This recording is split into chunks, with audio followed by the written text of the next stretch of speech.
స్కందాగ్రజ channel ప్రేక్షకులకు నమస్కారం. 19వ శ్లోకం సుబ్రహ్మణ్య భుజంగ శ్లోకం.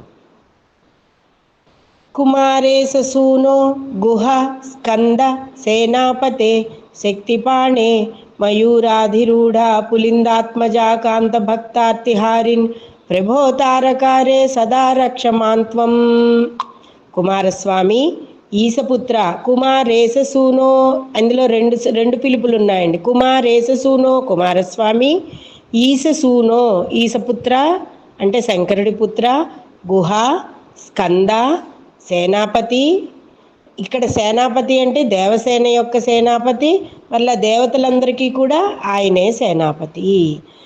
శక్తిపాణే, శక్తి అను ఆయుధమును ధరించినవాడా, నీ హస్తములందు, ఆయన హస్తమునందు త్రికోణంలో ఒకటి ఉండి అరకు షేప్లో ఉండి ఒక ఆయుధం ఉంటుంది, దాన్ని శక్తిపాణి, శక్తాయుధము అది. మయూరాధిరూఢ, నెమలి నెక్కినవాడా.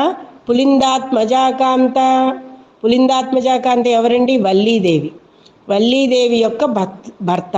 పులిందాత్మజాకాంత భక్తార్తిహారిన్, భక్తుల యొక్క బాధలు తీర్చినట్టి ప్రభు శ్రీ బాలసుబ్రహ్మణ్యేశ్వరుడా.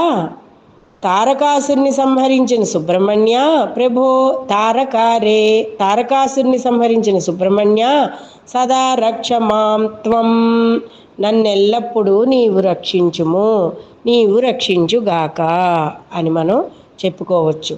అంటే మనం బయటికి వెళ్ళేటప్పుడు, ప్రయాణాల్లో ఉన్నప్పుడు ఈ శ్లోకాన్ని పారాయణ చేస్తే ఎల్లవేళలా కూడా సదా రక్ష లాంటిదన్నమాట మనకి. రేపటి భాగంలో 20వ శ్లోకం గురించి తెలుసుకుందాం. అంతవరకు స్వస్తి.